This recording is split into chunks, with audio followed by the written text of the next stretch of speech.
Student, welcome back to another video.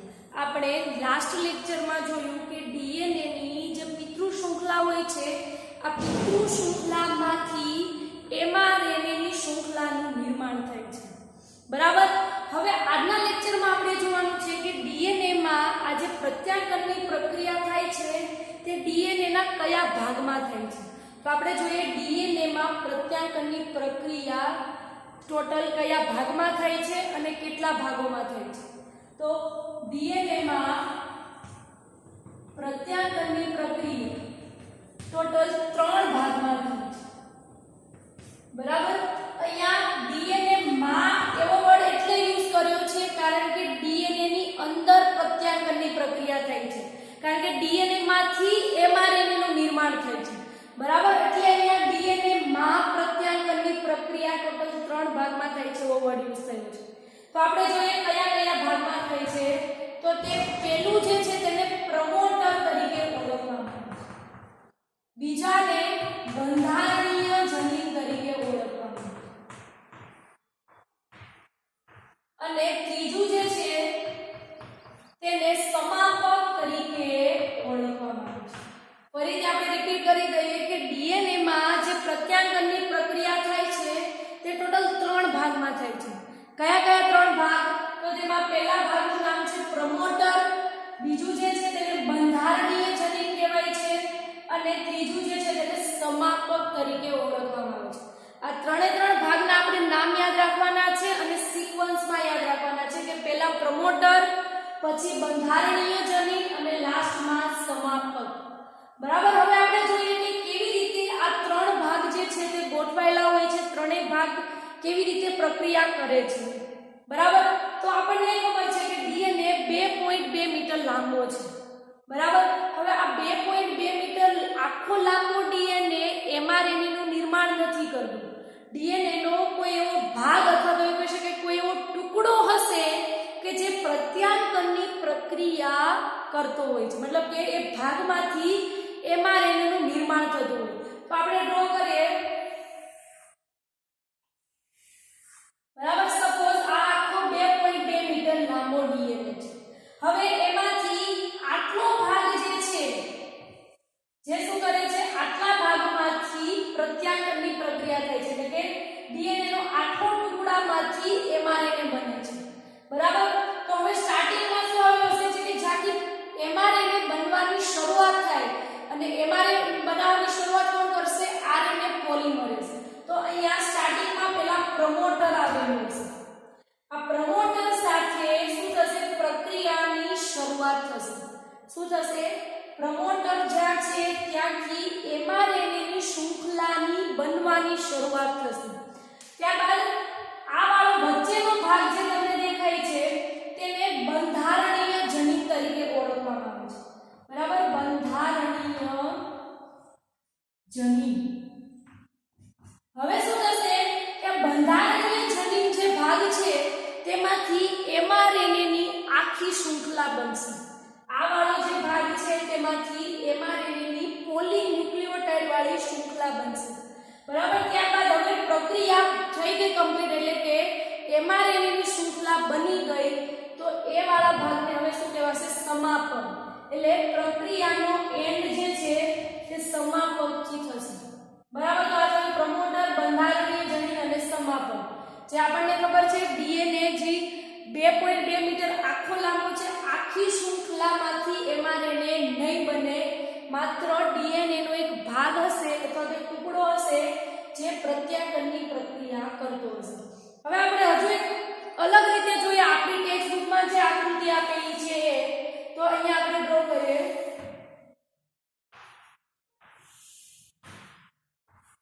બરાબર. હવે અહીંયા શું આવેલું હશે? સ્ટાર્ટિંગમાં પ્રમોટર.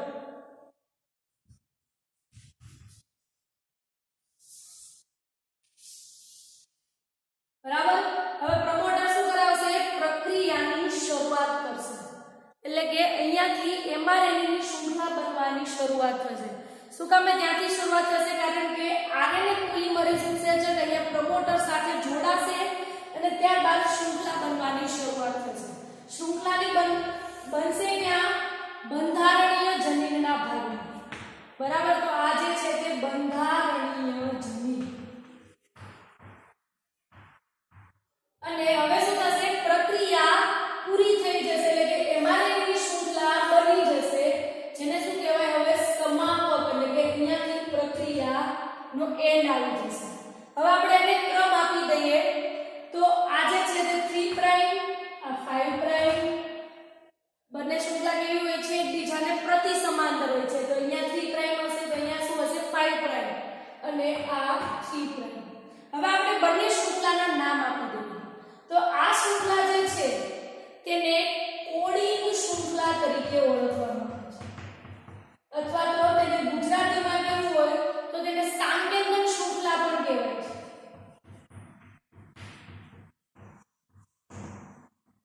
બરાબર. હવે જોઈએ કે વૈજ્ઞાનિકોને પહેલા એવું હતું કે જે આ વાળી જે શૃંખલા છે 5 to 3 વાળી આ તરફની, બરાબર, જે કેવી છે આ વાળી જે શૃંખલા જે એમઆરએનએ નું નિર્માણ કરે છે, એટલા માટે વૈજ્ઞાનિકોએ તેનું નામ આપ્યું કોડિંગ શૃંખલા અથવા તો સાંકેતન શૃંખલા. એટલે કે તે એમઆરએનએ ની શૃંખલા બનવા માટેનો સંકેત આપે છે, બરાબર. એટલા માટે વૈજ્ઞાનિકોને તેનું નામ આપ્યું સાંકેતન શૃંખલા. શું કામ? કારણ કે વૈજ્ઞાનિકોને એવું હતું કે આ વાળી જે શૃંખલા છે એ શૃંખલા એમઆરએનએ નું નિર્માણ કરે છે. પછી થોડા સમય પછી વૈજ્ઞાનિકોને ખબર પડી કે આ શૃંખલા એમઆરએનએ ની શૃંખલાનું નિર્માણ નથી કરતી.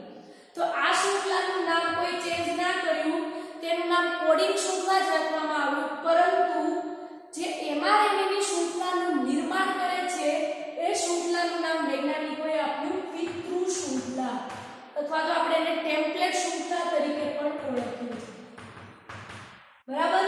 તો આ થઈ કોડિંગ શૃંખલા, આ થઈ પિતૃ શૃંખલા.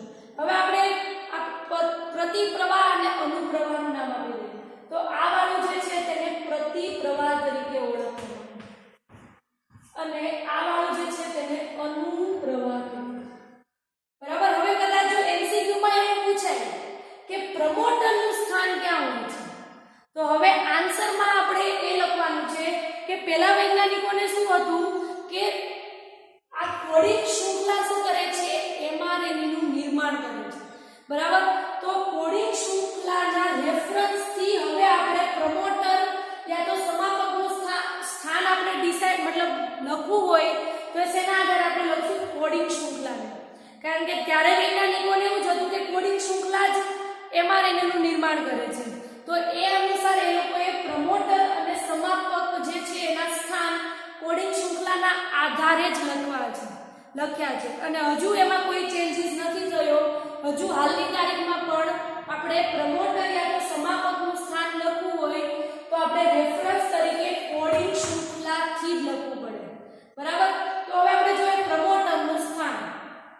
પ્રમોટરનું સ્થાન આપણે ક્યાં લખી શકીએ, તો કોડિંગ શૃંખલાના 5મા છેડા ઉપર પ્રતિપ્રવાહ, બરાબર.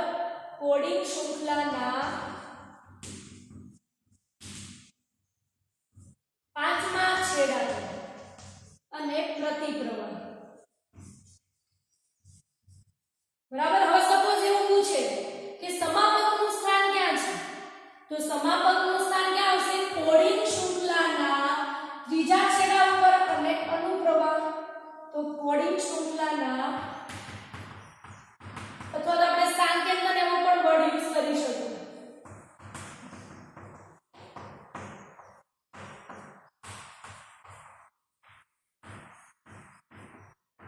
બરાબર. હવે એમસીક્યુ માં ખાસ યાદ રાખજો, કન્ફ્યુઝન ના થાય. એવું પૂછે કે પ્રમોટરનું સ્થાન ક્યાં છે, ઓપ્શન એવું પણ આપેલું હશે કોડિંગ શૃંખલાના 5મા છેડા ઉપર અને બીજો ઓપ્શન એવો પણ હશે કે પિતૃ શૃંખલાના 3જા છેડા ઉપર. બંને સાચું છે પણ આપણે રેફરન્સ તરીકે શું યુઝ કરવાનું છે, ટેમ્પલેટ શૃંખલા નહીં પરંતુ કોડિંગ શૃંખલાનો યુઝ કરવાનો છે, બરાબર. તો કોઈ પણ આપણે રેફરન્સ યુઝ કરી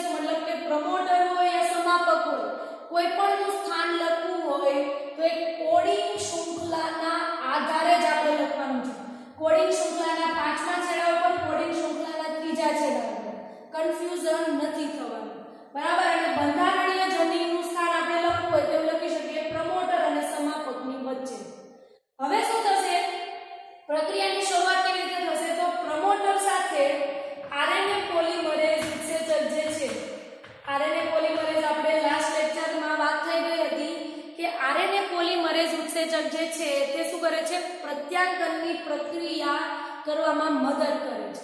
તો હવે શું થશે? આરએનએ પોલિમરેઝ ઉત્સેચક પ્રમોટર સાથે જોડાઈ જશે.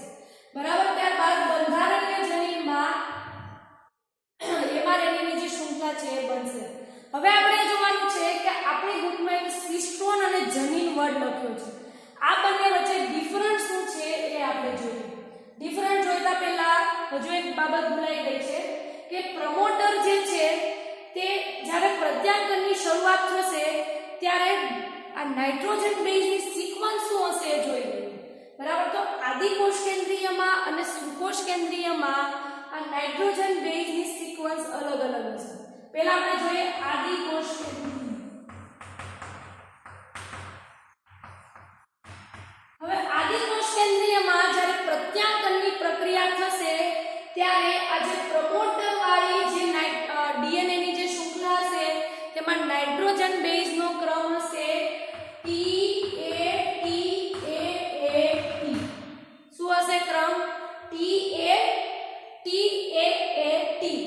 આપણે ગુજરાત બોર્ડ વાળાને યાદ નથી રાખવાનું, જે નીટની તૈયારી કરતા હોય એને યાદ રાખવાનું છે કે આદિકોષ કેન્દ્રીયમાં જ્યારે પ્રત્યાંકનની પ્રક્રિયા થશે ત્યારે તે TATAAT વાળી નાઇટ્રોજન બેઝની સિક્વન્સ હશે, ત્યાંથી પ્રત્યાંકનની પ્રક્રિયાની શરૂઆત થશે. બરાબર. હવે જોઈએ આપણે સુકોષ કેન્દ્રીયમાં.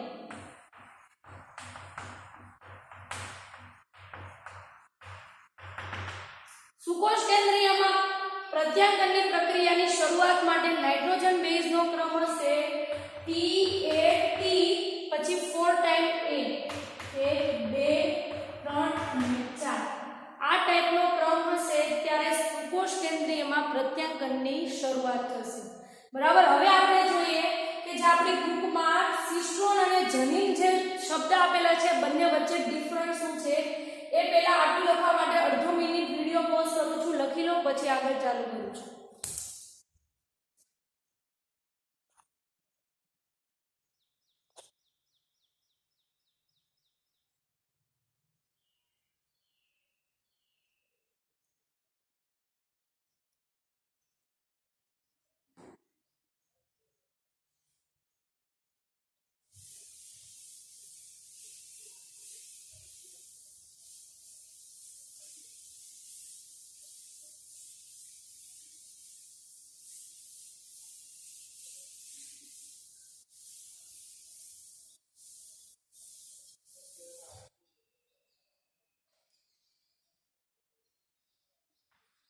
હવે આપણે જોવાનું છે સિસ્ટ્રોન અને જનીન બંને વચ્ચે ડિફરન્સ શું છે.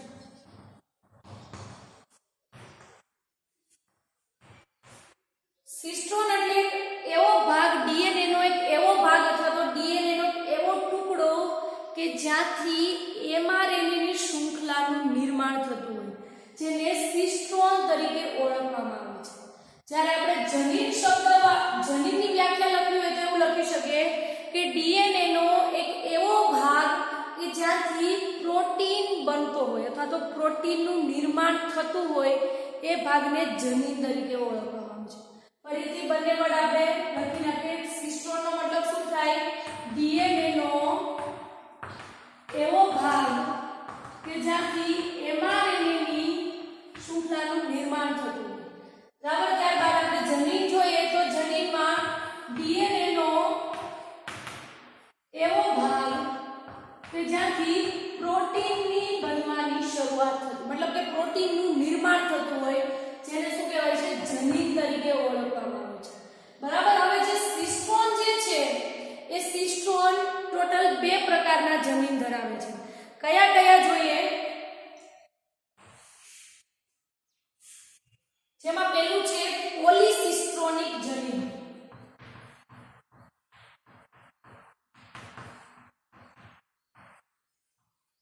અને બીજું છે મોનોસિસ્ટ્રોનિક જનીન.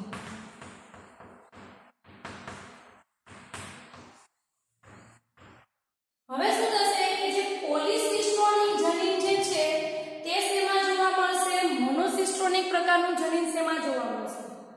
તો પોલિસિસ્ટ્રોનિક પ્રકારનું જે જનીન છે તે આદિકોષ કેન્દ્રીયમાં જોવા મળશે.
કરી શકે છે.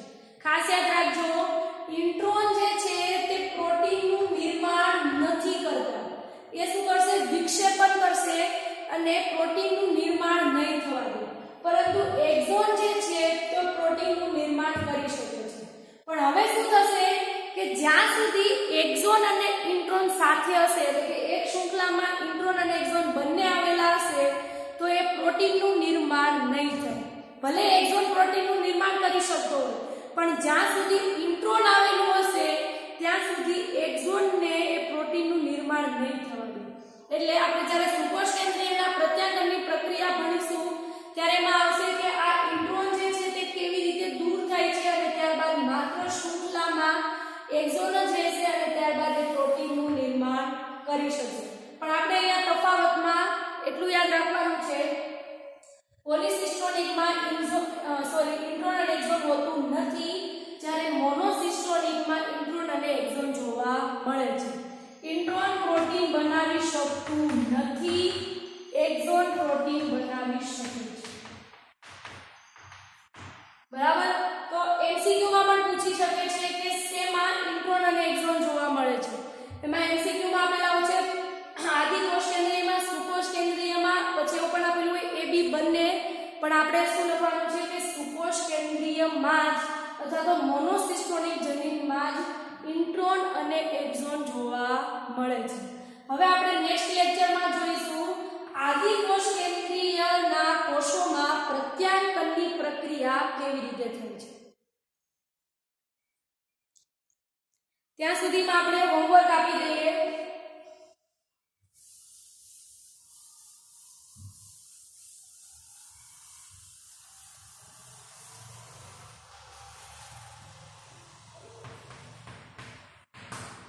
હોમવર્ક છે પોલિસિસ્ટોનિક અને મોનોસિસ્ટોનિક